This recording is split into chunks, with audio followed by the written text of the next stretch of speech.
Hello, everyone. Welcome to Perspective Peak. I am Leo. And I am Mia. Welcome back, Peak Performers. Here at Perspective Peak, our goal is simple: to help you build winning habits, master your productivity, and level up your English listening skills, all at the same time. And honestly, Mia, today's topic is a little embarrassing for me because it hits very, very close to home. Ooh, I love when you say that. What did you do this time? Okay, so I had 3 full days to prepare my notes for this episode. 3 days, Mia. And do you know what I did with 2 of them? I have a feeling I'm about to find out. I reorganized my entire bookshelf by color. By color! I watched a 40-minute video about how glass is made. I cleaned the inside of my microwave with a toothbrush. A toothbrush? Leo, that is the most beautiful example of procrastination I have ever heard. Right? And that is exactly what we're diving into today. The psychology of why we put things off, why we drag our feet, and most importantly, how to stop.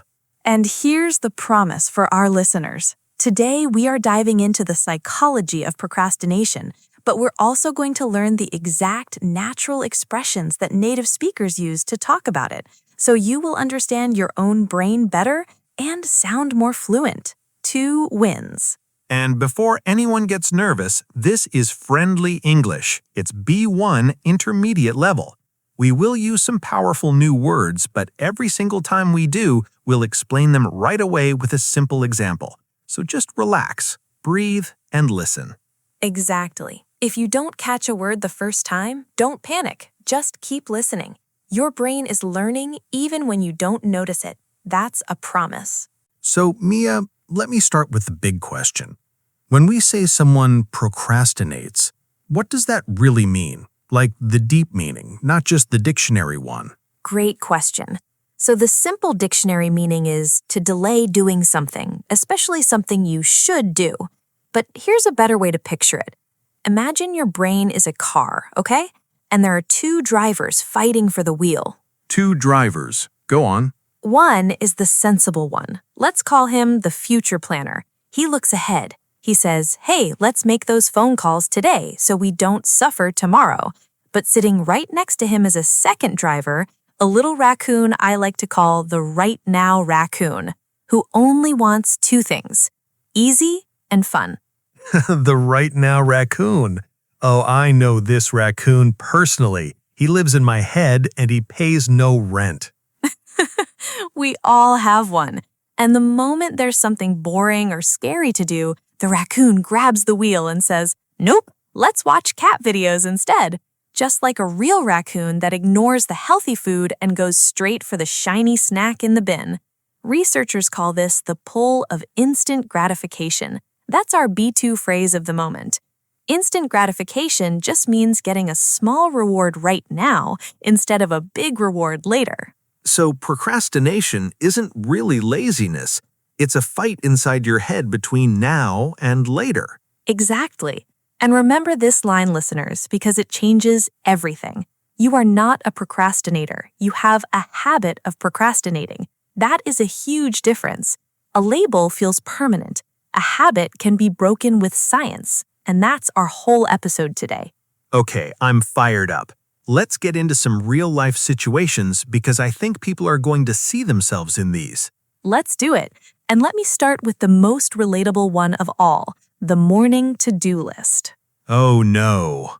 So, picture this. It was a Tuesday around 8:45 in the morning. I had my coffee, I opened my laptop, and I had a list of 11 things to do. 11. And at the very top, in big letters, was the one task I was scared of: writing a difficult email to a client who was unhappy with us. The scary one is always at the top, isn't it? Always. And here's what I did. I told myself, I'll just answer the easy emails first to warm up. So I answered 3 tiny emails. Then I had to refill my water. Then I reorganized my desktop folders. Then I checked the weather for a city I wasn't even visiting.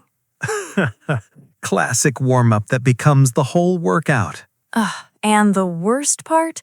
I could feel the scary email there the whole time. It was like a little dark cloud sitting in the corner of my screen.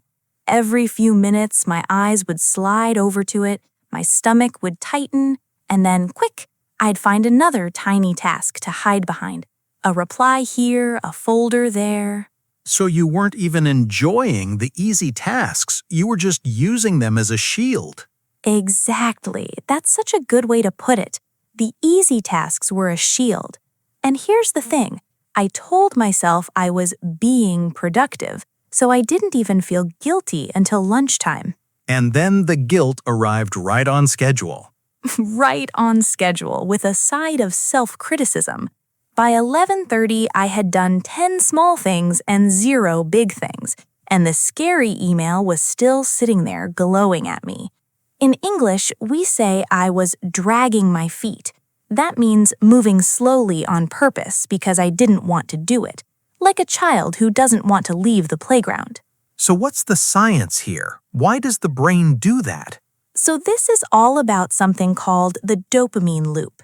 Dopamine is a chemical in your brain that makes you feel a little spark of pleasure. Here's the analogy. Dopamine is like a tiny, good job sticker your brain gives you. When I answered an easy email, ping, sticker. When I refilled my water, ping, sticker. The hard task gives me no sticker, only fear. So my brain naturally chased the stickers and avoided the fear. Dasp, really? So my brain is basically a kid collecting stickers? Pretty much. And the lesson here is powerful. When you keep choosing easy tasks to avoid the scary one, you're not being productive. You're drag your feet busy. So in your habits and your English learning, watch out for fake productivity. Doing 10 easy things to dodge the one important thing is still procrastination wearing a costume. Ooh, procrastination wearing a costume. I like that. Okay, my turn, and mine is bigger. Let's talk about the project with no deadline. No deadline? That sounds like a dream. It sounds like a dream, but it's actually a trap. So, a few years ago, I decided I wanted to write a book. Not for a job, not for a teacher, just for me. There was no due date, nobody was waiting, and I told myself, I'll write a little every week, a nice, gentle staircase, right? Step by step. That sounds healthy, actually. You'd think so, but here's what happened. Month 1, I wrote nothing. I'll start next week. Month 2, nothing. I'm too busy. Month 3, nothing. A whole year went by, Mia, a year, and I had written exactly 1.5 pages. A year and 1.5 pages? 1.5, and it wasn't even good. Here's the strange part. When I have a deadline, I always finish. Even at the last second, I pull it off. But with no deadline, nothing ever woke me up. So why does a deadline save us, but no deadline destroys us? So researchers have found there are 2 types of procrastination. The first kind has a deadline. When the deadline gets close, something I call the deadline dragon wakes up inside you. A sleepy dragon that suddenly roars and breathes fire. That rush of fear that finally pushes you to work. It's stressful, but it works. The second kind has no deadline at all, like exercising, calling your family, learning English, or writing a book for yourself. And here's the danger. The deadline dragon never wakes up because there's nothing to be afraid of. So the delay just extends outward forever. Oh, that's actually a little sad. People aren't failing to finish their dreams. They never even start chasing them. Exactly. And that's the lesson. The most dangerous procrastination is the quiet kind, the kind with no deadline. So for our listeners learning English, this is you. Nobody gives you a deadline to practice. That's why so many people sit on their goals for years. You have to build your own deadlines, your own deadline dragon. We'll show you how a bit later. That hits hard. Okay, let's lighten it up a little. Let's talk about the cluttered desk. My toothbrush and microwave situation. Yes, so this happened to my brother actually. He's a graphic designer and he had a big project due. He sat down, looked at his desk, and it was chaos. Papers everywhere, 3 coffee cups, a cable jungle, and he said, I can't possibly work in this mess. I'll just tidy up first. Let me guess. The tidying became the project. 2.5 hours of tidying. He alphabetized his pens, Leo, his pens. And when the desk was finally perfect, he was too tired to do the actual work. So what's going on in the brain there? That feels different from the dopamine thing. It is a little different. This one is about decision fatigue and cognitive load. Let me explain both simply. Cognitive load is just the amount of stuff your brain is holding at one time, like the number of browser tabs open in your head. A messy desk adds tabs. A scary task adds tabs. Too many tabs and the brain freezes. Oh, so the cluttered desk isn't the real problem. It's an excuse the brain grabs because it's already overloaded. Exactly. Tidying feels productive and it gives a little dopamine sticker. Remember our friend dopamine? But it's really the brain running away from the hard thinking. So the lesson is, don't wait for perfect conditions. A perfect desk, a perfect mood, a perfect moment. These are just polite ways to play for time. And to play for time, by the way, means to delay so you don't have to act yet. Start messy. Done is better than perfect. Start messy. Writing that one down. Okay, now here's a scenario that honestly changed how I think about all of this. Procrastination as stress relief. Stress relief? But procrastinating makes me feel worse, not better. It makes you feel worse afterward, but in the exact moment, it's relief. Let me tell you about my friend Daniel. He works in sales, and one Monday he had 13 phone calls to make. Now, some of those calls were easy, friendly customers he liked, but a few were to very senior, very intimidating people, big bosses, and he was terrified of those. So he made the easy calls all morning. 5 friendly customers all before 10 o'clock. He felt great, but every time his eyes landed on the 3 scary names at the bottom of the list, his shoulders went straight up to his ears and his throat went dry.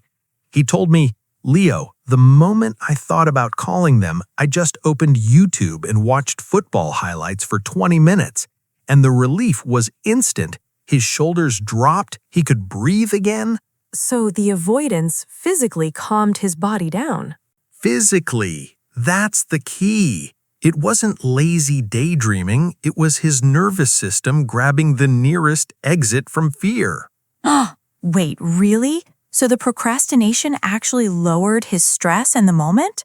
That's the secret nobody talks about. Procrastination is a form of stress relief. Here's the mechanism. When you face a scary task, your body feels stress. Heart faster, shoulders tight. When you switch to something easy and fun, that stress drops for a few minutes. So your brain learns avoiding equals relief, and it does it again and again until it becomes a habit. So it's a habit loop, like you mentioned earlier. Exactly. Every habit has 3 parts. First, a trigger. For procrastination, the trigger is almost always stress. Second, a pattern. You avoid the task. Third, a reward. You feel a little relief. Trigger, pattern, reward. And here's the lesson, and it's a kind one. Stop calling yourself lazy. You're not lazy. Your brain found a clever way to escape stress.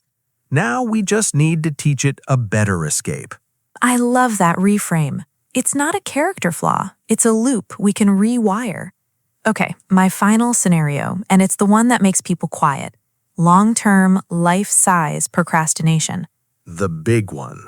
So I have a friend, I'll call her Sarah. For about 4 years, Sarah wanted to do 2 things. Get back into painting, which she loved as a teenager, and finally take her English seriously, because her dream is to work abroad.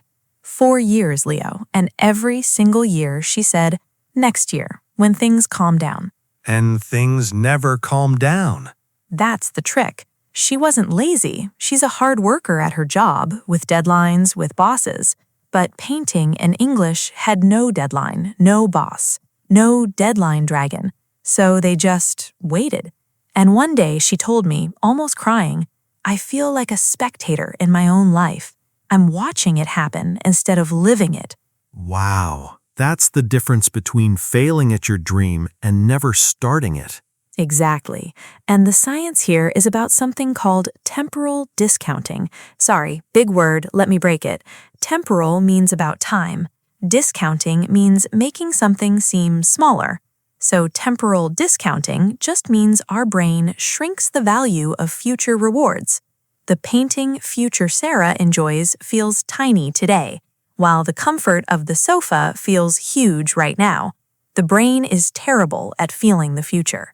So our brains literally rob our future selves to pay our present selves.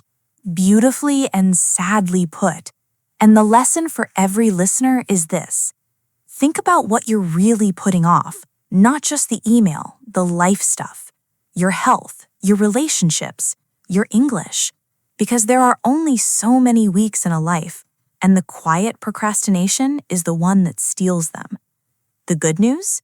We can fix it, and we're going to, right now. Yes, enough with the problems. Let's give people the toolkit. Mia, let's lay out our 4-step action plan to break the procrastination habit. Let's do it. Step 1. Name the stress. Just name it? Just name it, and it's more powerful than it sounds. Remember, the trigger for procrastination is almost always stress, but it's usually hidden.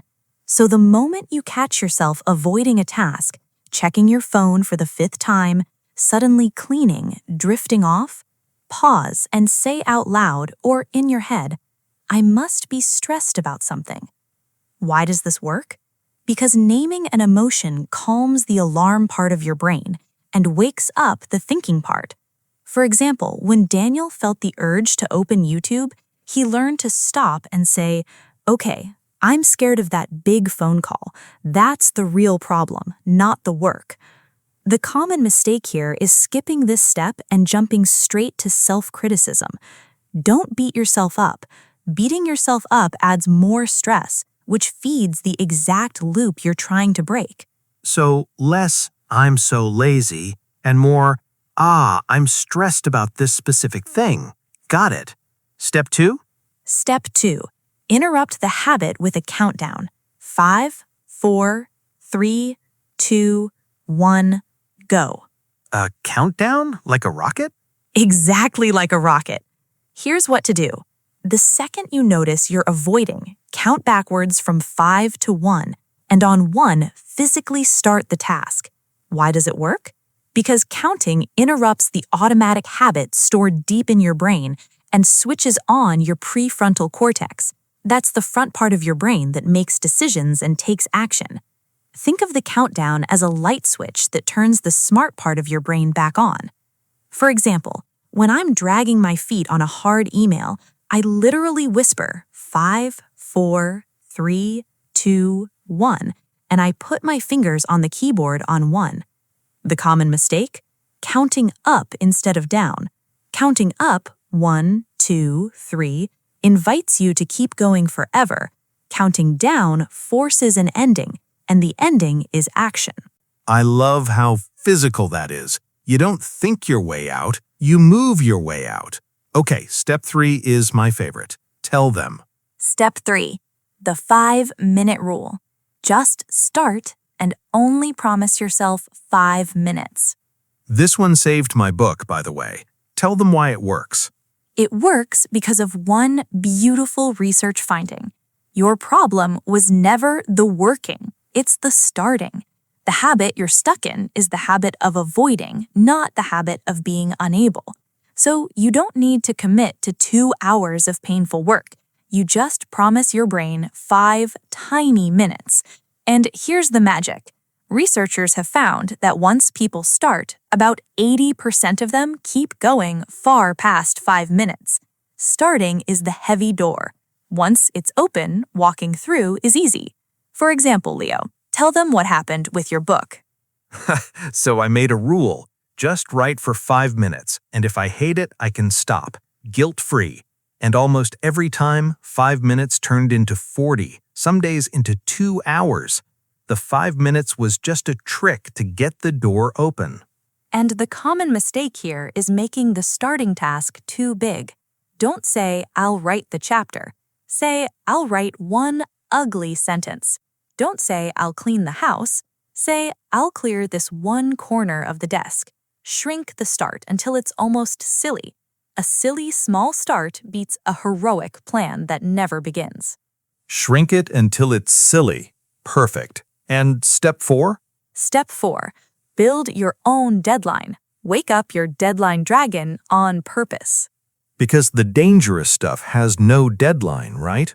Exactly. We learned that the worst procrastination is the no deadline kind.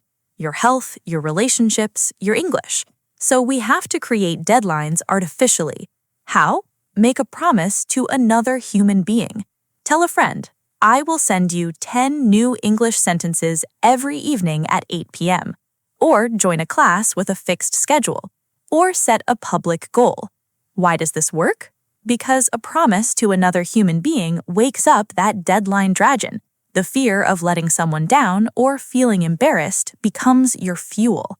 For example, Sarah, my painting friend, finally signed up for a weekly class where she had to bring one finished sketch. Suddenly, she had a deadline, and she started painting again after 4 years. The common mistake? Keeping your goals secret and private. A secret goal has no deadline dragon guarding it. A shared goal does, so share it. 4 steps. Name the stress, count down 5 to 1, just start for 5 minutes, and build a real deadline with another person. That is a complete system, Mia. It really is. And notice, none of it is about being more disciplined or more perfect. It's about understanding your brain and gently steering it. You're not fighting yourself, you're guiding yourself. Beautiful. Okay, before we wrap up, it's time for everyone's favorite part of the show. The extended vocabulary corner. 5 powerful expressions from today, with simple meanings and real examples. Ready, listeners? Grab a pen. Word number 1, to procrastinate. This is our headline word. It simply means to keep delaying something you know you should do, usually because it's boring or scary. Mia, give us an example. Sure. I always procrastinate when I have to do my taxes. I'll do anything else first. And Leo, your turn. Stop procrastinating and send that message. You've been thinking about it for a week. Word number 2 is a beautiful idiom, to drag your feet. This means to do something slowly on purpose because you don't really want to do it. Picture a tired kid being pulled away from a toy shop. My example, the company is dragging its feet on giving us an answer. It's been 3 weeks. And mine, don't drag your feet on booking the tickets or the price will go up. Word number 3, and it's a strong one, to bite the bullet. This means to finally do something difficult or unpleasant that you've been avoiding. You accept the pain and just do it. It comes from old times when soldiers literally bit on a bullet to handle pain. My example, I was nervous, but I bit the bullet and called the dentist. And mine, she finally bit the bullet and told her boss she needed a break. Word number 4 is to knuckle down. This means to start working hard and seriously with full focus, especially after a period of not doing much. My example, after 2 lazy weeks, I really need to knuckle down and study. And mine, once the kids were asleep, he knuckled down and finished the report in an hour. And word number 5, our finish line, to get your act together. This means to organize yourself and start doing things properly and effectively, especially after a messy period. My example, I got my act together this month. I exercise every morning now. And mine, I know I've been all over the place lately, but I promise I'm getting my act together. 5 expressions: procrastinate, drag your feet, bite the bullet, knuckle down, and get your act together. Use even one of them this week and you'll instantly sound more natural in English. And here's a little homework that's also therapy. Try describing your own procrastination out loud in English using these words. I'm dragging my feet on this report because I'm stressed, so I'll bite the bullet and knuckle down for 5 minutes. See? You just practiced English and your action plan at the same time. That's the whole perspective peak magic right there. Grow the mind and the English together. So, let's pull it all together. The big lesson today is this. You are not a procrastinator. You have a habit of procrastinating, and habits can be broken with science. Procrastination isn't laziness, it's your brain quietly running from stress. And once you understand that, you can stop fighting yourself and start guiding yourself gently 5 minutes at a time. And to everyone listening, please be patient and kind with yourself on this journey. You will have days where the right now raccoon wins and you watch cat videos instead of working. That's okay. That's human. One messy day doesn't erase your progress. Just count down, take 5 minutes, and begin again tomorrow. Growth is not a straight line. It's a staircase you climb one small step at a time. And we really want to hear from you. Tell us in the comments, what is the one task, big or small, that you've been dragging your feet on for too long? And what tiny 5-minute start could you take on it today? We can't wait to read your comments and reply to you. Subscribe, hit the bell, and start thinking deeper while you see higher. Keep learning, keep growing. See you next week on Perspective Peak.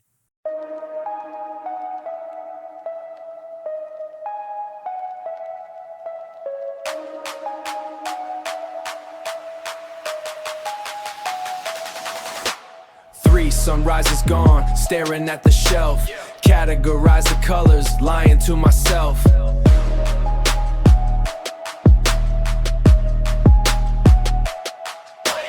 Microwave teeth white, toothbrush working overtime. Dodging the dragon, yeah, I'm paying for the crime. Dodging the dragon, yeah, I'm paying for the crime. Raccoon in the driver's seat, steering to the snacks. Watching plastic glow, sliding off the tracks. Fake wins, little stickers hiding the real weight. Drag my feet, clock, tick tock, checking on the state. 5, 4, 3, 2, 1, go. Bite the bullet now, feel the dragon start to grow. Knuckle down, get your head in the zone. Stop, renting space for a raccoon on the throne. 5 minutes only just to get through the door. Once the gears turning, you'll be asking for more. Get your act together, yeah, the debt is due. Perspective peak, looking down from the view. Cluttered desk, cluttered head, browser full of tabs. Grabbing for the easy wins, ignoring the grabs.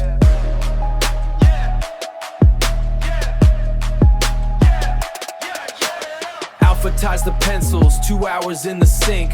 Brain froze solid, forgotten how to think. Brain froze solid, forgotten how to think. Started messy, started ugly, just get it out the way. Don't wait for the magic, don't wait for the day. Rushing for the exits, heartbeat climbing high. Trading my future for a temporary lie. Name the stress. 5 minutes on the clock. Build your deadline, dragon. Lock the secret in the room. 5, 4, 3, 2, 1, go. Bite the bullet now, feel the dragon start to grow. Knuckle down, get your head in the zone. Stop, renting space for a raccoon on the throne. 5 minutes only just to get through the door. Once the gears turning, you'll be asking for more. Get your act together, yeah, the debt is due. Perspective peak, looking down from the view. Thinking deeper, seeing higher. Fire the dragon, extinguish the liar.